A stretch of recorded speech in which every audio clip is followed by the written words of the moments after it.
On the scales, King Rye Garcia. 146.8 pounds for 147 pounds. We know how big you are. How much better are you feeling right now? Much better. You know, this is the weight class I belong in. This is the one I feel the most comfortable, so excited to start my journey at 147. The official weigh-in and final face-off between Ryan Garcia and Mario Barrios has just concluded in Las Vegas, and both fighters came in on point. The fight is now officially locked in for tomorrow night at the T-Mobile Arena. Barrios tipped the scales at exactly 147 pounds, looking sharp and composed, while Garcia came in at 146.8 pounds, appearing in absolutely phenomenal physical condition. I mean, I'm not going to give too much energy into that. You know, he likes to talk a lot, but at the end of the day, Barrios.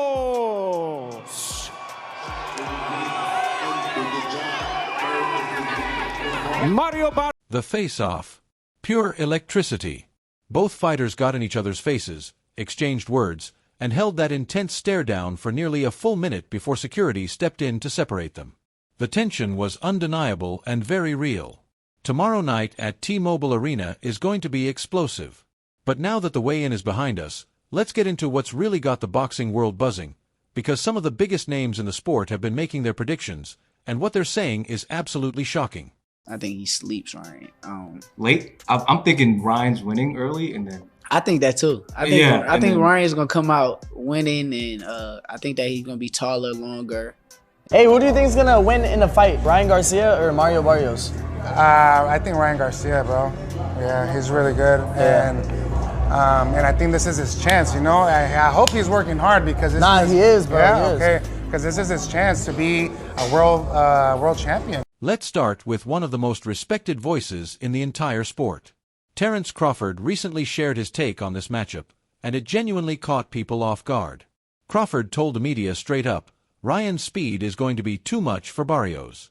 He reminded everyone that people tend to forget just how fast Ryan's hands are when he's truly locked in. And if Garcia shows up focused the way he did against Haney, Crawford believes Barrios is in for a very long night. Come to fight, and it's going to give a fun, fan-friendly fight. May the best man win. That kind of endorsement carries serious weight, especially coming from someone many consider the best pound-for-pound fighter on the planet. Crawford has spent his entire career in the ring with elite welterweights, so when he says Ryan's speed will be a real problem for Barrios, people need to pay attention. But Crawford didn't stop there. He also raised a crucial question. Can Ryan actually maintain that speed for 12 full rounds at 147 pounds? That's the weight class factor that isn't getting nearly enough attention. So Crawford is picking Ryan, but he's openly acknowledging that size could become a serious issue in the later rounds if Garcia can't sustain his pace. He even broke it down round by round. If Ryan comes out fast and takes the first 4 or 5 rounds convincingly, Barrios will be in a hole too deep to climb out of. But if Barrios can weather that early storm and keep it competitive through 6 rounds, then we have a real, genuine fight on our hands heading into the championship rounds. That kind of detailed analysis tells you Crawford has truly studied this matchup. And up next, Gervonta Davis weighed in, and what Tank had to say absolutely stunned the boxing world. And when you fought Ryan, it was the catch weight, right? So he was drained. Bro, he was in more shape. If you go look at the fight and how the fight was, he was in more shape. Niggas saying I drank. No, I did not. He was eating the day before. Davis was direct and didn't mince a single word. He stated clearly that Barrios is going to stop Ryan Garcia. Tank reminded everyone that he's actually been in the ring with Ryan. He's felt that power firsthand. And he's saying flat out, that power does not travel up to 147 pounds the way Ryan thinks it does. And that's a massive statement, because Tank Davis is the only fighter who has ever stopped Ryan Garcia in a professional bout. He knows better than anyone what Ryan brings to the table, and he's saying it won't be enough against a naturally bigger welterweight like Barrios. Davis went deeper, explaining that Ryan's biggest weapon has always been that left hook. We had a media workout. He was eating at his media workout, bro. I wasn't even eating at my media workout. You get what I'm saying? It just, he tricked the people like, yeah, I'm training. No, you wasn't. I just made him have to work harder than what he. You seen when he fought Devin? According to Davis, Romero showed the blueprint. Ryan gets caught, Ryan gets hurt, and at welterweight, those shots are coming from bigger, stronger men. And in his view, Barrios hit significantly harder than Romero. So the question becomes, what happens when a puncher like Barrios catches Ryan clean? Davis didn't hesitate with his answer. He's predicting Barrios stops Garcia in rounds 9 or 10, right when Ryan's conditioning typically begins to crack at this weight, and exactly when Barrios will unload his heaviest artillery. That specific stoppage prediction, coming from the man who knocked Ryan out cold, has a lot of people seriously questioning whether Garcia's power will translate at welterweight. I mean, if he be able to slip the hook, like, he could be able to go ahead and... So you're not buying the PED stuff? You think that was a legit? But then Shakur Stevenson came out with a completely different view, and it has fans debating like never before. Stevenson told reporters with total confidence that people are sleeping on Ryan Garcia. He believes Ryan knocks Barrios out cold. His reasoning? People keep forgetting that Ryan dropped Devin Haney 3 times, and Haney is one of the sharpest defensive fighters in the sport. Barrios, in Shakur's eyes, doesn't move like Haney. He doesn't have that level of defense. So when Ryan catches him clean, it's going to be devastating. Stevenson even went as far as naming the specific round, a knockout in round 7, when Barrios begins to tire from pressuring Ryan and walks straight into that signature left hook. It'll be a lot of excitement to that fight. It's a big money fight. Ryan Garcia is somebody that comes in there. You never know which version of him is going to show up. So if the good version of him show up, he gets spanked. If the bad version of him show up, he gets spanked. He don't stand a chance. Shakur laid out his reasoning clearly. Barrios is going to come forward, looking to use his size advantage, but that's precisely the kind of opponent Ryan Garcia thrives against. At his core, Ryan is a counterpuncher. And when Barrios starts lunging in with combinations, Garcia is going to time that left hook with precision, and when he does, it's over. That bold, confident prediction from someone as skilled and fight-savvy as Shakur Stevenson has a lot of people rethinking everything about this fight. And then, things got even more interesting, because Devin Haney himself finally broke his silence, and what he said was absolutely savage. I couldn't believe that a guy like, no disrespect to Ryan, but I felt like I was levels above him. I couldn't believe that a guy like Ryan could beat me. I trained super hard. I was super disciplined. He did everything wrong. I did everything right. So I was just... Haney was blunt and made no attempt to hide his feelings. He stated outright that he's hoping Barrios knocks Ryan out. After everything that went down with their fight and the way it concluded, he wants to see Garcia face consequences. But to his credit, Haney also delivered a technical breakdown that goes well beyond personal emotion. He pointed out that Barrios is bigger, stronger, and far more seasoned at welterweight. He noted that Ryan struggled against Rolly Romero, a fighter who isn't anywhere close to Barrios' level. And if Romero was able to hurt Garcia and win on the scorecards, Haney's asking, just imagine what Barrios is capable of doing. That weight is definitely hard for both of them to make. We got to see, who left it all in the gym or who's fresh on that night. And I think that's what's going to determine the winner. That analysis from someone who has actually shared the ring with Ryan Garcia carries real weight, even with the obvious personal history behind some of those comments. And then Canelo Alvarez entered the conversation, and what the Mexican superstar had to say surprised quite a few people. Canelo told the media he expects a war. He respects both fighters' power and heart, but gives the edge to Barrios, because Barrios is a true welterweight. In his view, Garcia is going to feel the size difference as the fight progresses into the later rounds. But what Canelo said next is what really got people talking. That all Ryan has is the left hook. You know him very well. What other weapons does Ryan have? He's a very talented fighter, so he needs to be very careful with Ryan because he's a strong and very fast fighter. Any advice to Ryan, like any weapons you saw that he could? He needs to do his job and train 100%. Canelo laid it out simply. If Ryan can get Barrios out of there within the first 6 rounds, he wins.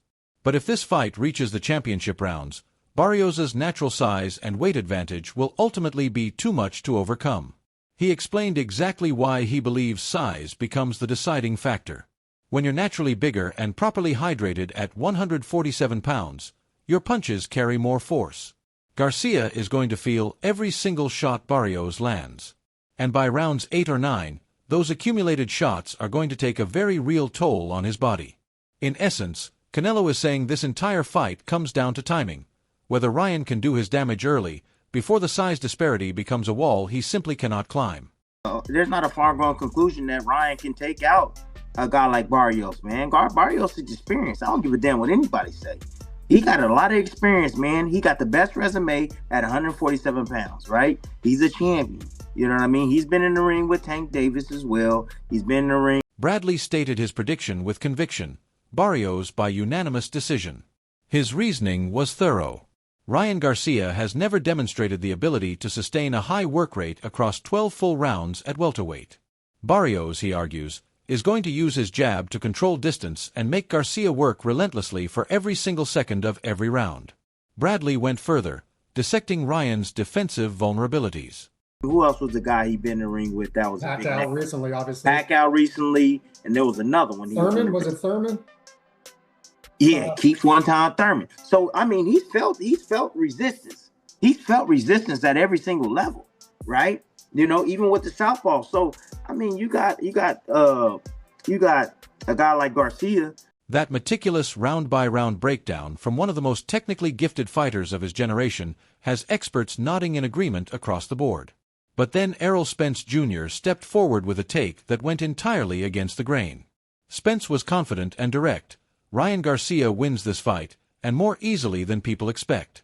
His reasoning: Barrios is essentially tailor-made for everything Ryan does best. Barrios comes forward, doesn't have elite head movement, and leaves himself open for counter shots. What have you been telling him to keep him grounded in this situation? Just stay focused, keep working, and stay dedicated to your craft, and don't let his antics, get under your skin. Because that's what he's trying to do. So just stay focused, and I feel like he can come on top. He just stay focused, stay hungry, and realize that he's equal to Tank. Spence explained his confidence in Ryan's power translation in detail.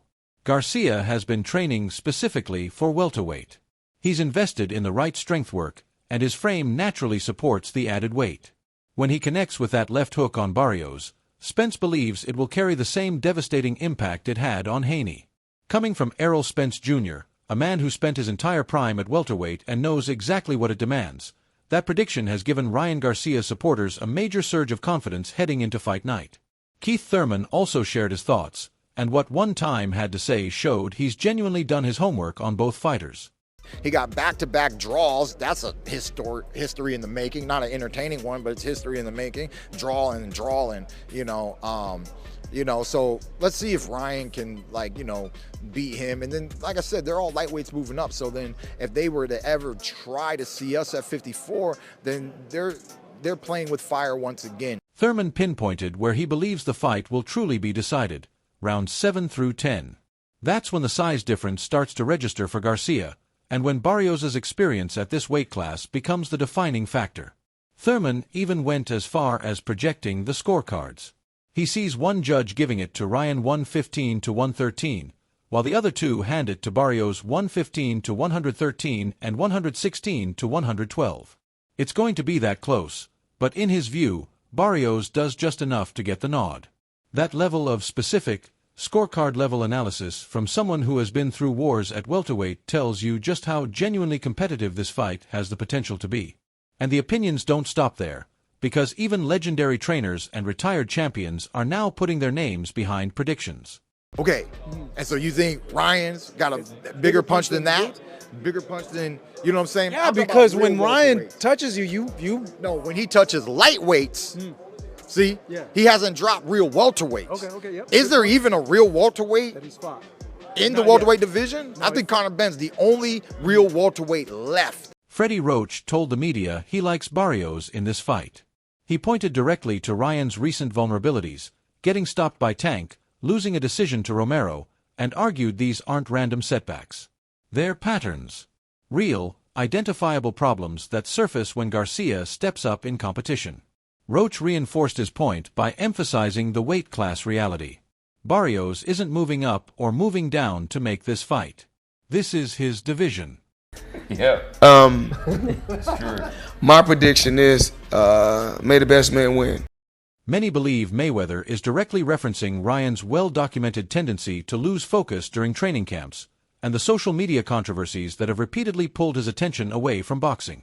Andre Ward also stepped forward with his assessment, and the Hall of Famer was brutally, refreshingly honest. Ward believes Barrios wins a competitive decision. He made clear that Ryan Garcia is talented, no question about it, but there's a significant difference between raw talent and championship-level execution at welterweight. Barrios has that execution dialed in. Garcia, in Ward's view, is still developing it. Ward broke down what he means by execution: doing the small things right consistently for 12 full rounds, controlling distance, setting up power shots with precision, managing energy intelligently, staying disciplined on defense. Barrios does all of those things naturally. Ryan remains inconsistent with those fundamentals, and until he masters them, Ward believes the gap at this level will continue to show. That's going to do it for this breakdown. For the very best updates, news, moments, and action from the world of boxing, make sure you're subscribed to the channel, and don't forget to hit that notification bell so you never miss when we drop content like this.